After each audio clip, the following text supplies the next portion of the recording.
In your book, you introduce like a 21-day reset. Can you tell us a little bit about that reset? What's the goal? What does it entail? So the 21-day reset is introduced after some of these ideas are introduced that we talked about today, the ideas of the inner climate, the idea of the circadian rhythm. And the 21-day offers you a chance to start living like this, but not overnight, day by day by day. So every day it asks you to create a new shift in your life. And they're not drastic, they're very small shifts, which are very sustainable. And you keep stacking those practices day after day. So how you eat, what time you eat your dinner would be one day, and then another day maybe has to do with your exercise or when you exercise. A third day could be about your water intake. And so I explain these through the lens of the inner climate, that this is what this exercise might do to you, or this is what excessive water intake might do to you. So, and then I ask you to make those shifts with that lens of the inner climate and the circadian science. And then you make those shifts day by day by day. And you give your body a chance to reset its rhythms and the inner climate. And before you know it, and this has happened so many times, people are at the 21st day and people are like, even 8th day, people message me from the 8th day that I'm only on day 8 and these changes don't even seem so big, but they've made such a massive difference. Because the truth is our body wants to be healthy. You just go back to a rhythm. You just go back to supporting its climate and it will start refueling you. So that's what these 21 days offer. And they're very simple, very sustainable, very easy to do. Depending on what inner climate you have, are there different recommendations like, time you exercise or like the nuances or? Not in terms of timing of when you exercise, the timing of everybody should exercise in the morning as much as possible. But I do offer that if you cannot do it in the morning and if you end up doing it in the evening, how do you do it? What do you choose? How do you counteract the ill effects? I do talk about that. Okay. But what is different is maybe somebody whose body is more stagnant and sluggish, for example, can afford a little bit more spice in their food. Somebody who's already very hot and warm in their body, very, very hot and inflamed, they may not be able to afford a lot of spice. But I tell people, even if you don't know your climate, you still can do the 21 days exactly the way that they're mentioned in the book. And then if something normal gives you a symptom, let's say you're starting to put ginger in your water and you say, oh my God, this felt like burning to me. Now that gives you a hint that you're probably already too hot. Yeah. And that's why it's tipping you over. But I tell people, even if you don't know your inner climate, this is where you start. If you were born on planet Earth, fairly balanced, this is how you would live. But if living like this is giving you any symptom, that's indicative. It'll show you what your imbalance is. So I'm curious for your personal life, like, do you have any daily or weekly rituals that you absolutely make sure you do that are rooted in Ayurveda? All of my life is pretty much like this, but there are also rituals, and I talk about that in the book. Oiling is a big part of Ayurveda. We use oil a lot, and oil is, guess what? Warm and moist, right? Because oil, like we use seed oils, they feel so warming, even if you don't actually warm them up, and they're moist. Now scientists know that topical oiling can support the microbiome of your skin, because the microbiome is lipophilic, which means good microbiome thrives on good fat. So one of the practices, I'll tell you the practices that I do without fail is tongue scraping. I scrape my tongue. Every morning or? Every morning after I brush my teeth. It just takes a few seconds because digestion and the second round of digestion happens when we are sleeping. And there's just as we need to have a bowel movement, there's a gunk that makes it to your tongue and coats your tongue. And you just want to clean that out, stimulate your tongue and tell your body that you're ready for a new day. Then I do a nasya, which is nose, certain herbal oil drops in the nose. The nose is the only organ in the body which has no blood-brain barrier. Goes directly to your... It goes to your brain. And that's why now they're studying how to administer certain drugs for Alzheimer's and dementia, they're realizing. But Ayurveda realized this a long time ago. And using those nose drops, great practice, not only cleans your ENT region, it actually supports dementia, your cerebral spinal fluid, memory, hair, sleep, all of that. So very easy to do. But also body oiling before I exercise or shower. That body oiling, game changer practice. So full body oiling before exercise or shower? And why is that? Ideally, before you exercise, So because what happens is that in the morning, your body has a little bit of this fire awakening. If you're doing a bonfire, what do you want to do? You want to fuel it. So its body is warming up. And when you put that oil, you're giving a fuel to that fire. You're creating a steadiness in the metabolic activity, right? The brown fat becomes steady in your body. Mm-hmm. And so you do that, plus it creates lymphatic drainage. It supports the microbiome. What kind of oil do you use? So I tell people start with any body oil. Traditionally, it's always sesame-based oils. And now we know that sesame is known to regulate estrogen and progesterone. I'm not surprised. Like this was, I think, the OG HRT, which is hormone replacement therapy. But if you do that Sabhyanga, the sesame oil, oiling your body, I suspect people will have much easier menopauses, perimenopause as well. So you massage your body nicely, take 5-7 minutes to do it. You can take 20 minutes if you'd like, but 5-7 minutes is enough. And you massage it well.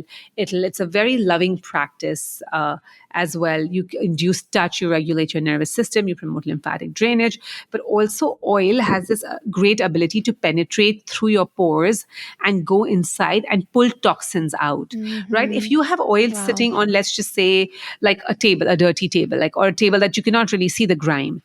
But if you come back, let's just say, you spilt oil, you come back in a few hours, you'll see all the grime that was on the table has almost come to the surface. It becomes yucky, mucky. And that's what oil does. So it pulls. So firstly, you put oil in your body, you go to exercise, and that helps you for recovery as well. It helps you to recover from your exercise really well, protects your joints, serves as the food. You don't need to eat food through your digestive system. Oil becomes the food. Then you go into your shower, and that oil will protect you from the harshness of the water. Water can damage your skin barrier. So it's going to detoxify you, clean you better, protect you from the harshness of the water. And you come out with soft, supple skin, feeling so refreshed and great. And it's not that you become oily and yucky and mucky. And I tell people, look, full disclaimer, your workout clothes will not smell the best after a few days. Yeah. Okay, they will not. It doesn't smell in the moment. It doesn't smell so much in the moment, but like there's a certain stench that the oil carries after a few days that you'll see it goes into the clothes. Just throw it, like, get new clothes. I'm like, just give it a chance to get new clothes, like every few months, every 6 months, Right. replace your workout clothes if that bothers you. And it's worth it. It's really, really worth it. It's a great health insurance. You're saving on your health insurance by doing this practice. So that is a practice. And I tell people, if you don't want to oil your body before you exercise, that's too icky for you, just oil it before you go into the shower. And that's fine too. And does this also mean you don't really need lotion after a shower? You'll see that you don't really need lotion. If you do this regularly, initially you might, because your skin may still be dry from a lifetime, but you'll realize that you don't really need lotion. And the water that used to dry you up now is no longer even part of your, you, of course, you still shower and do all of that. You scrub your body, but you realize that the water that could harm you in the past is not even harming you anymore. Right. Water can be very drying. If you ever spend hours in a bathtub or a swimming pool, you realize how dry you feel. Anything else that you do, your daily, weekly routine? So these are probably my non-negotiables, but I definitely have my own meditation practice. I will say the summer has been really busy. So instead of 7 days a week, now it's maybe 4 days a week. I have a breath practice. I'm a big believer in the power of breath. There's a lot you can do with your breath by regulating your breath. A lot. You can change your entire body's climate by doing nothing but just manipulation of breath, what we call pranayama. Wow. You can heal from just using your breath. So I have a breath practice. And then I like to kind of dull down in the evening. So like to play, even music, by the way, can support certain neurotransmitters in the body.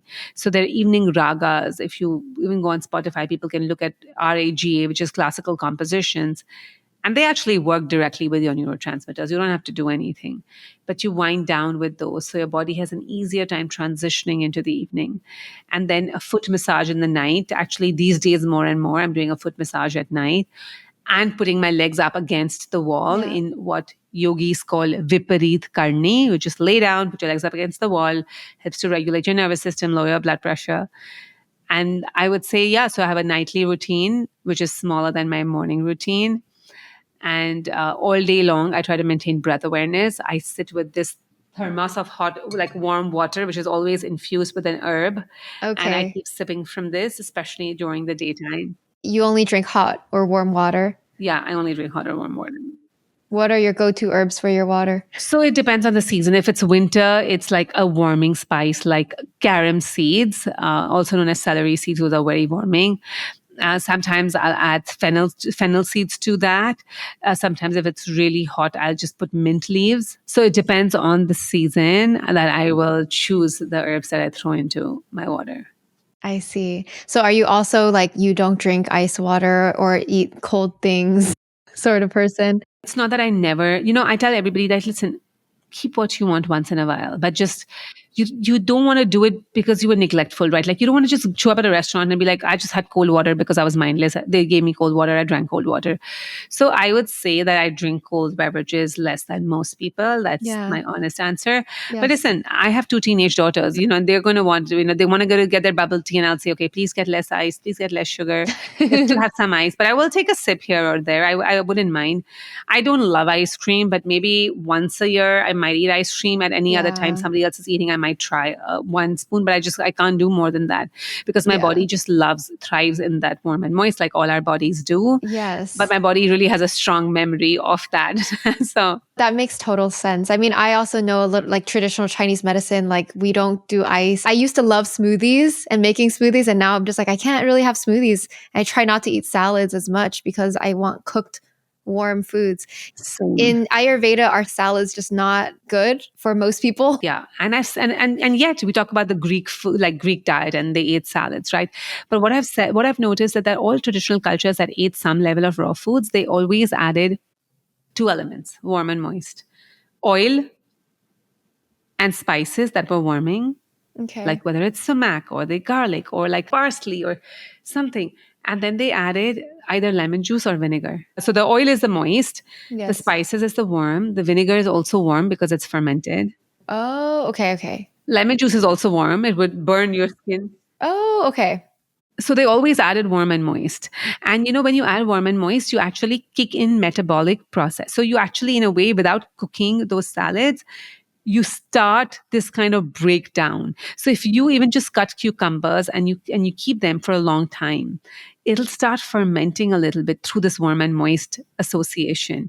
So if you just put lemon juice and you put olive oil and you cut cucumbers and you keep them on your table for 2 hours and you come back, they've softened drastically. Okay, I see what you're saying. So it's in the dressings and the way it's prepared that makes it a little bit okay to eat. Yeah, a little bit more warm and moist. But listen, I don't think any culture was doing a full salad lunch. Like it was a side. And that's such a huge American thing. Yeah. It's so interesting. Yeah.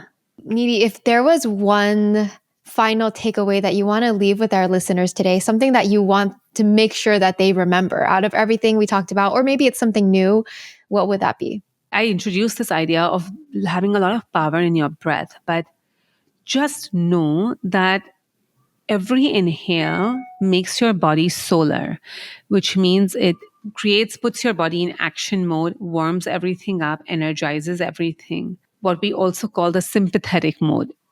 Go, go, go. Every exhale sets your body nasal. This is only through the nose.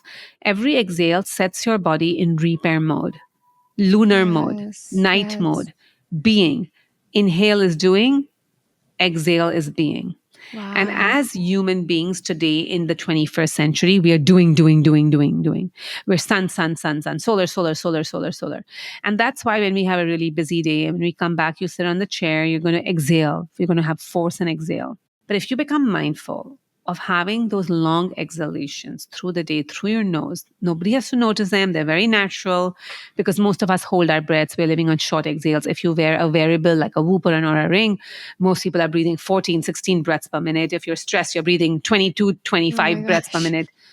That's very much. Yogis want only 6 breaths a minute because they're doing long exhales, 4 breaths a minute because they're doing long exhales.